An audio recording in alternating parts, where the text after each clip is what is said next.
Laurent Nunez, le ministre français de l'Intérieur, a bel et bien été reçu au palais présidentiel d'El Mouradia par le président algérien Abdelmadjid Tebboune. Il a passé toute une journée à travailler durement et sur des sujets très sensibles. Une longue entrevue avec Abdelmadjid Tebboune en présence de Saïd Sayoud, le puissant directeur de cabinet de Tebboune, Boualem Boualem. Laurent Nunez, je pense qu'il vient de sceller le début de la réconciliation entre l'Algérie et la France. Il annonce la reprise des relations de sécurité normales entre l'Algérie et la France. Et tout ceci va se mettre dans les plus brefs délais, d'après Laurent Nunez. Donc, c'est bel et bien le début d'une réconciliation. D'après Laurent Nunez, Tebboune vient de dire oui à la France. Donc Abdelmadjid Tebboune a changé radicalement de politique vis-à-vis de la France. Il vient d'abandonner ou d'enterrer la politique de chantage. Donc d'après ce que Laurent Nunez a conclu avec Abdelmadjid Tebboune, c'est que le régime Tebboune a accepté de ramener à la normale le taux de délivrance des laissez-passer consulaires. Cet engagement de Tebboune est une victoire française. Il faut dire la vérité, Laurent Nunez a remporté une victoire à Alger. Les deux pays reviennent de loin. Il y a jusque-là, Abdelmadjid Tebboune pratiquait une politique de chantage. On n'a pas l'impression que Tebboune a arraché un compromis où il a obtenu quelque chose de la part de la France.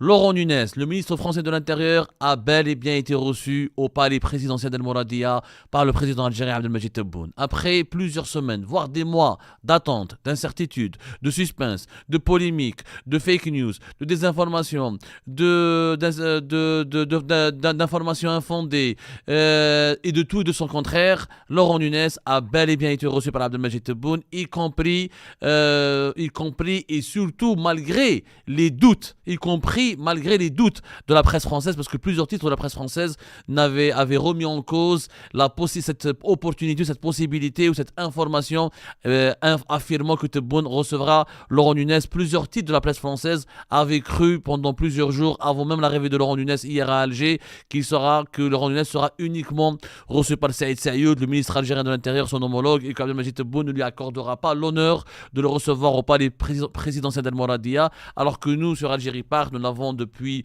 pratiquement la fin de l'année 2025, on l'avait dit, on l'avait affirmé, Laurent Nunez était attendu lui aussi à El Mouradia, Abdelmadjid Tebboune l'attendait et était prêt à le recevoir. Donc, Laurent Nunez est venu à Alger. Il a passé toute une journée à travailler durement et sur des sujets très sensibles et très compliqués, voire même des sujets qui avaient causé beaucoup de problèmes dans les relations algéro-françaises et qui avaient soulevé des vagues de tensions et d'incompréhension et de malentendus.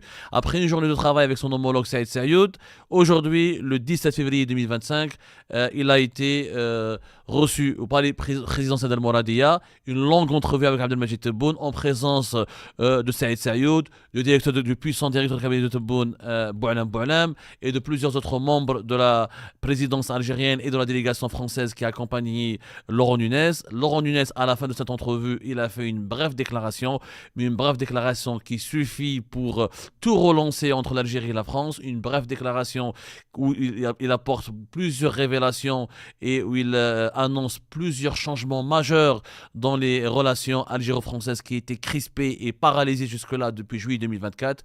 Nous allons l'écouter et ensuite on reviendra vers le commentaire.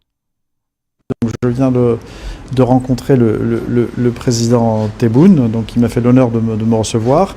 Après avoir toute la journée d'hier travaillé avec mon homologue, le ministre de l'Intérieur, des Transports et des collectivités locales, et l'ensemble des responsables des services de sécurité algériens et français, donc où nous avons travaillé à mettre en place, à réenclencher un dispositif de coopération sécuritaire de très haut niveau, qui a porté à la fois sur la coopération judiciaire, la coopération policière, la coopération en matière de renseignement, pour densifier ces relations, reprendre des relations de sécurité normales.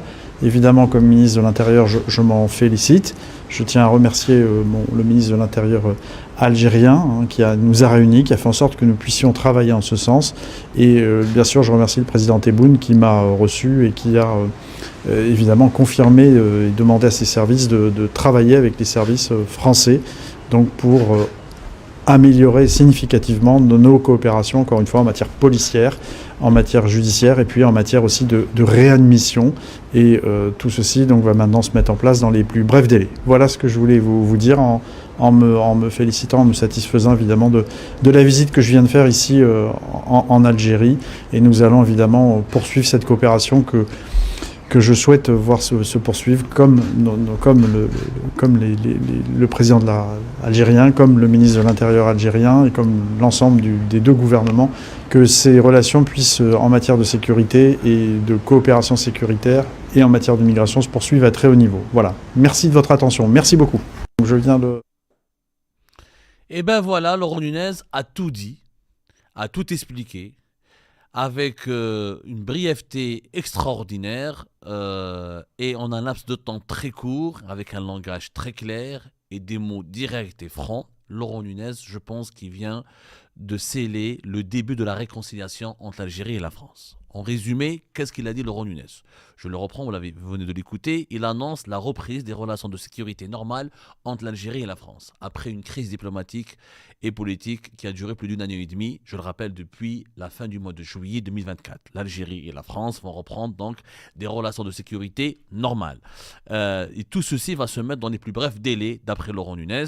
Ce qui a retenu notre attention, c'est que Laurent Nunez confirme que le président algérien Abdelmadjid Tebboune a demandé à ses services, à savoir ses services de sécurité, que ce soit la police algérienne ou les services secrets, de reprendre ou de travailler avec les services français, je le cite, pour améliorer significativement nos coopérations en matière aussi de réadmission, c'est-à-dire le retour des ressortissants algériens en situation irrégulière en France que l'Algérie n'acceptait plus de reprendre depuis des mois, voire depuis pratiquement l'année 2024. Tout ceci, je le répète, va se mettre dans les plus brefs délais, a assuré Laurent Nunez, qui a souhaité que ces relations puissent se poursuivre à de très hauts niveaux en matière de sécurité, de coopération sécuritaire et d'immigration. Donc, c'est bel et bien le début d'une réconciliation. D'après Laurent Nunez, Tebboune vient de dire oui à la France. Donc, Abdelmadjid Tebboune a changé radicalement de politique vis-à-vis de la France. Il vient d'abandonner ou d'enterrer la politique de chantage qu'il exerçait à l'encontre de la France pour dire oui. Parce que les principales demandes, les principales revendications de la France en direction de l'Algérie concernaient justement ce dossier très sensible de la réadmission des ressortissants algériens que les autorités françaises voulaient expulser depuis plusieurs mois, et en matière de la coopération pour la lutte contre l'immigration clandestine, et notamment la délivrance des laissez-passer consulaires dont nous allons parler aujourd'hui. Je vais vous expliquer les mécanismes, ces documents précieux qui permettent aux autorités françaises d'expulser les migrants algériens, notamment les migrants les plus dangereux. Qu'est-ce que cela signifie concrètement? Ça signifie que, il faut savoir, on va vous montrer un tableau. Je vais vous montrer un tableau maintenant. Ce tableau va résumer la complexité des relations algéro-françaises. Ce tableau, c'est quoi? Ce tableau résume ou explique la problématique du taux de délivrance des laissez-passer consulaires depuis l'année 2019. Qu'est-ce que c'est qu'un laissez-passer consulaire? Laissez-passer consulaire, c'est le document qu'un consulat d'Algérie, on en a 20 en France, il y a 20 consulats algériens en France, à chaque fois que les autorités françaises arrêtent un individu qui est soupçonné d'être un ressortissant algérien, les autorités françaises, dès qu'ils confirment au cours de leur enquête qu'il est algérien, elles sont obligées de prendre attache avec un des consulats d'Algérie. S'il est arrêté au niveau de Marseille, c'est le consulat général d'Algérie à Marseille. S'il est arrêté à Montpellier ou s'il est arrêté à Paris, il y a 4 consulats, Nanterre, Pontoise, le consulat de Nation et de Créteil. Les préfectures de police contactent les services consulaires. Le consulat d'Algérie dépêche un agent du consulat qui fait un entretien avec le ressortissant algérien pour déterminer, pour vérifier qu'il est vraiment algérien, qu'il a une identité algérienne, qu'il n'est pas afghan, qu'il n'est pas syrien, qu'il n'est pas marocain ou tunisien. Une fois sa nationalité algérienne déterminée, ou une fois que son algérianité a été déterminée et prouvée, les consulats d'Algérie délivrent un laissez-passer consulaire. C'est un papier qui permet aux autorités françaises d'emmener ou de transférer le ressortissant algérien qu'elles veulent expulser vers un avion d'Air France ou d'Air Algérie, et en le transférant, il pourrait donc être expulsé et l'Algérie va l'admettre, va le récupérer une fois que l'avion atterrit en France.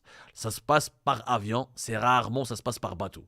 La voie la plus empruntée ou la plus utilisée pour les expulsions de migrants algériens via les laissez-passer consulaires, c'est le transport aérien. Ce tableau, on va le remettre juste pour comprendre.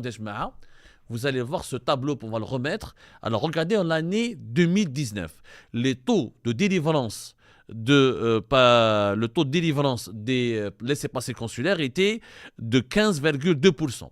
Ce qui a permis, sans ces laissez-passer consulaires, on ne peut pas expulser des Algériennes et des Algériens. Donc 15,2%, la France a expulsé uniquement 2000 personnes en 2019. 2020, ça a chuté à 4,2% parce qu'il y avait la pandémie de la Covid-19. Et donc la France a expulsé que 500 personnes.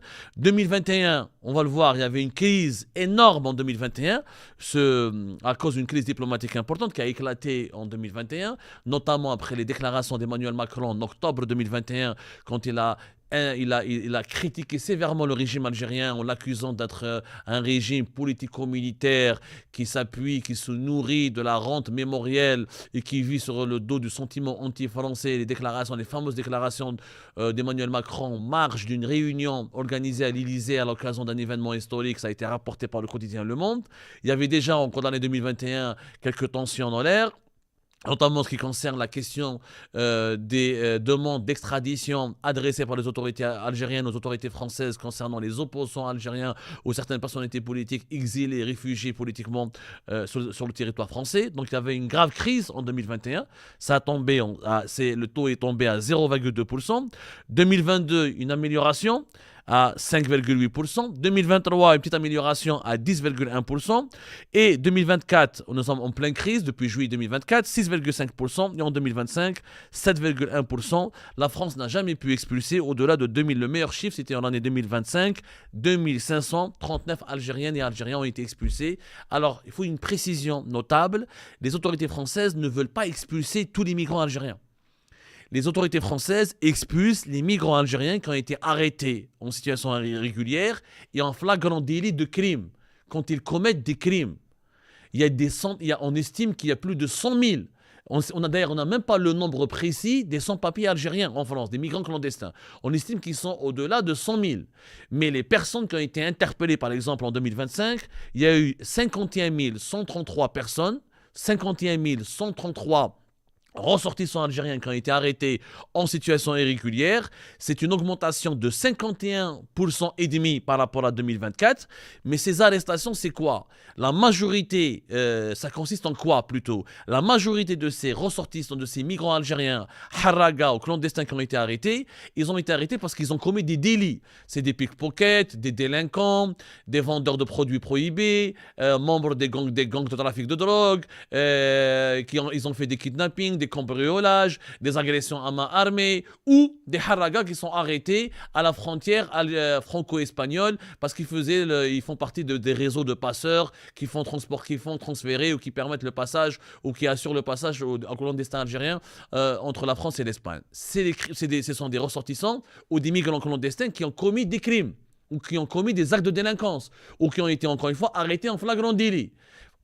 Pour le reste, pour les autres migrants algériens en situation régulière, il y en a beaucoup qui sont des chauffeurs Uber, qui sont des livreurs Uber Eats ou qui travaillent dans le bâtiment ou dans les brasseries. Ils ne sont pas emmerdés, entre guillemets, pardonnez-moi pour le terme, ça veut dire qu'ils ne sont pas inquiétés ou ils ne sont pas systématiquement arrêtés parce qu'ils n'ont pas commis de délit. Ce sont les migrants en situation irrégulière qui ont commis des délits. Donc sur 51,33%, sur 51 133 personnes, la France n'expulse qu'entre 2000 et 2500. Le meilleur chiffre, c'était en 2025, 2539. C'est très peu.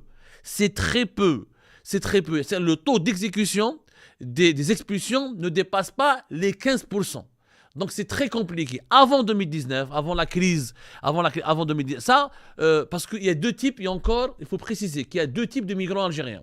Vous avez ceux qui sont frappés d'un OQTF, obligation de quitter territoire français.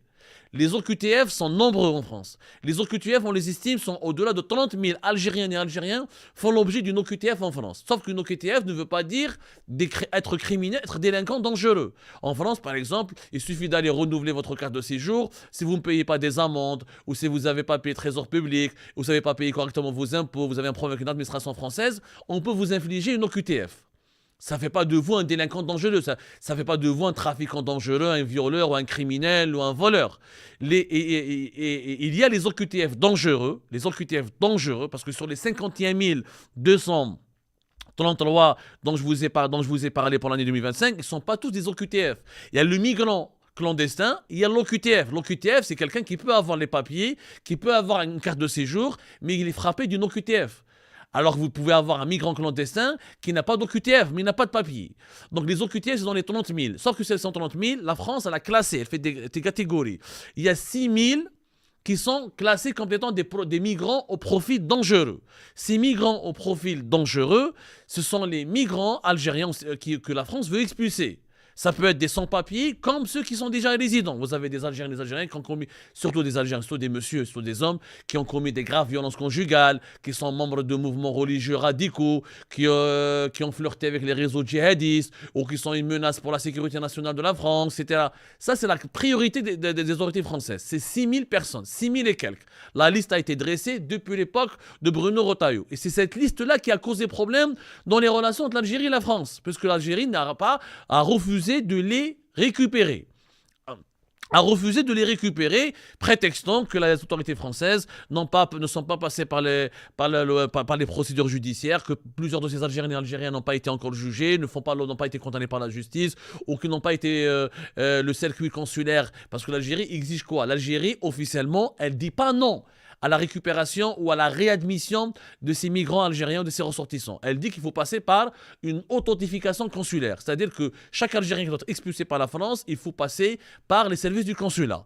À l'époque de Bruno Retailleau, il y avait une grosse polémique à cause d'un accord qui a été signé entre la France et l'Algérie en 1994 et qui permettrait, du point de vue de l'interprétation juridique et politique des autorités françaises, qui permettrait aux autorités françaises d'expulser un ressortissant algérien quand il a les papiers algériens. Par exemple, si la police nationale en France arrête un Algérien et qu'il a le passeport algérien chez lui, quand ils font une perquisition, ou qu'il a le papier algérien et c'est prouvé, les autorités françaises, elles estiment qu'il y a un accord en 1994 qui leur permette de l'expulser directement, de le mettre dans un avion et d'expulser. L'Algérie dit non. Dit qu'il n'y a aucun accord, que les accords de 68 ou que tous les accords de coopération qui ont été signés avec la France ne permettent pas cela et qu'il faut passer par une authentification consulaire. Toujours passer par un consulat. Et c'est ça le piège qui a été utilisé par le régime Tebboune. Il a piégé les autorités françaises. Quand on passe par le consulat, à cause de la crise politique entre les deux pays, Abdelmadjid Tebboune le régime Tebboune avait instruit les consulats d'Algérie en France de ne pas coopérer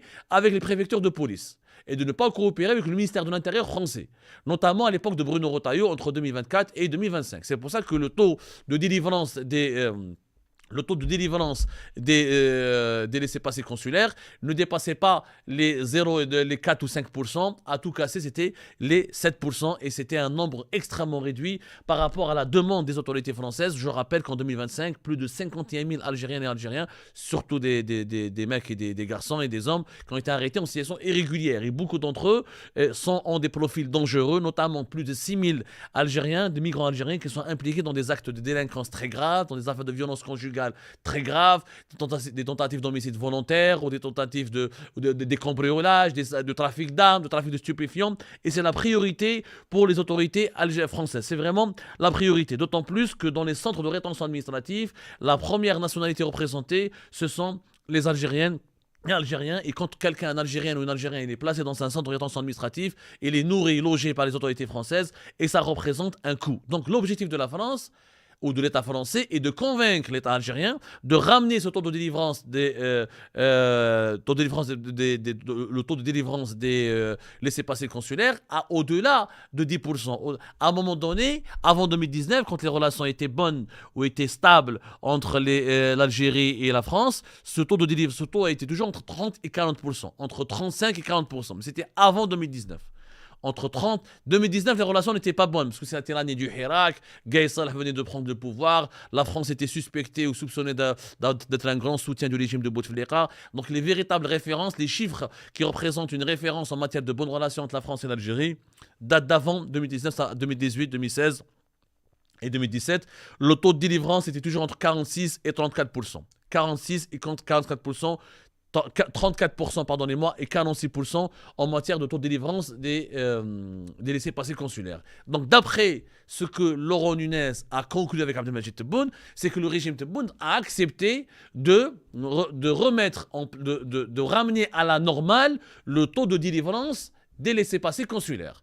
Donc ça signifie quoi? Ça signifie que l'Algérie, normalement, d'après en tout cas les engagements qui ont été donnés par Abdelmadjid Tebboune à Laurent Nunez, l'Algérie s'est engagée à récupérer, à réadmettre, à accepter, à récupérer son territoire au moins 30 à 40% du nombre de ressortissants algériens que la France veut expulser. Sur les 30 000, elle va récupérer 30 à 40%, ce qui est quand même un chiffre énorme. Maintenant, est-ce que Tebboune va tenir ses engagements?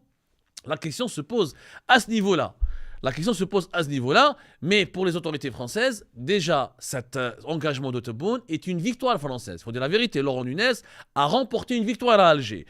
Parce que là, les deux pays reviennent de loin. Il y a jusque-là, Abdelmadjid Tebboune pratiquait une politique de chantage. Il a utilisé en 2021, par exemple, il y a eu des moments où le taux d'exécution des OQTF, des ressortissants algériens, il a baissé à 0,2%.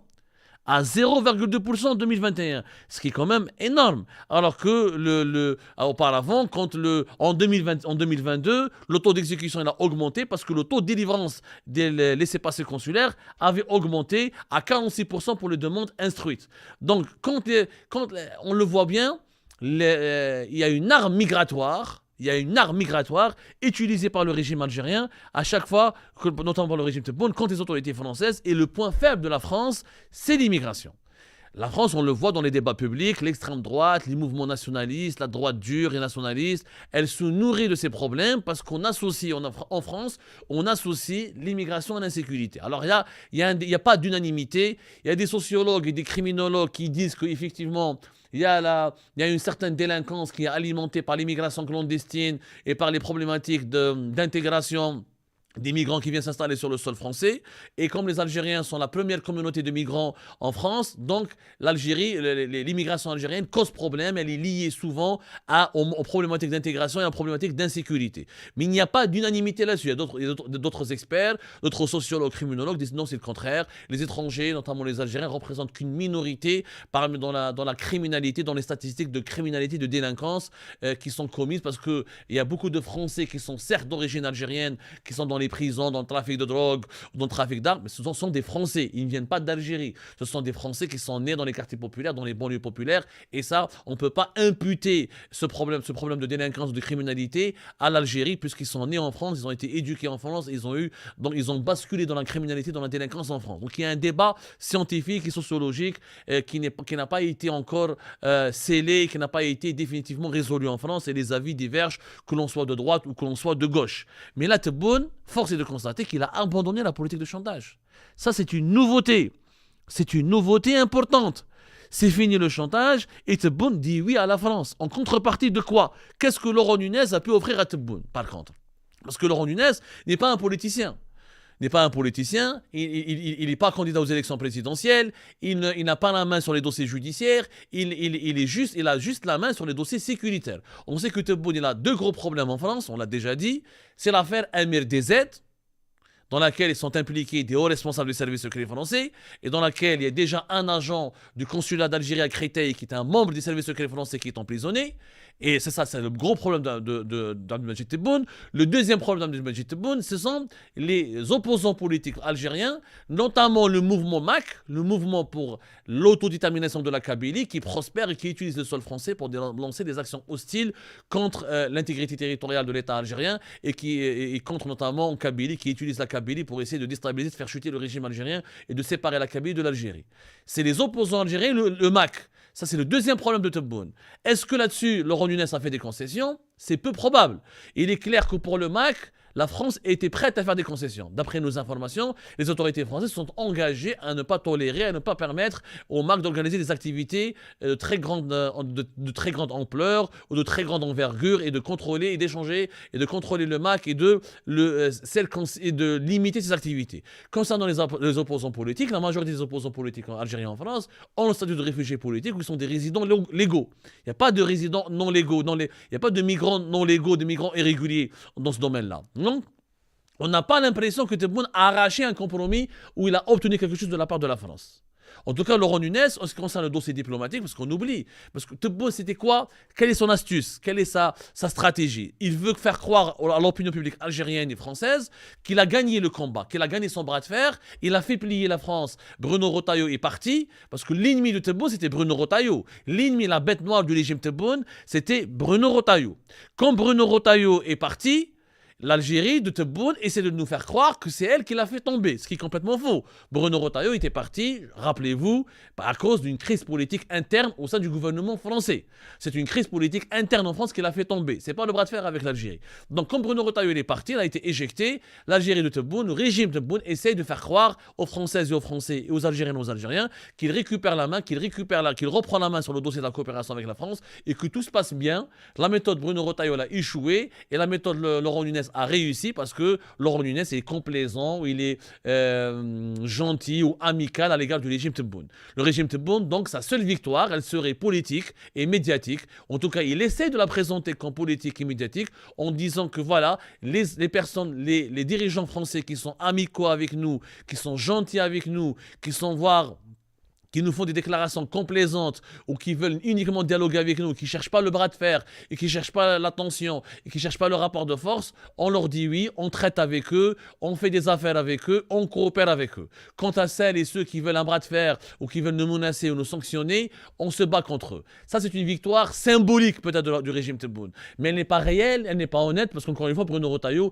n'est pas tombé à cause de l'Algérie, il est tombé à cause d'une crise interne en France. Et ben voilà, c'est la fin de cette vidéo. Je vous remercie toutes et tous, comme d'habitude, pour avoir suivi la vidéo jusqu'à la fin. N'oubliez pas de nous laisser vos commentaires et vos réactions sur le sujet de cette vidéo et de partager le contenu si ça vous intéresse.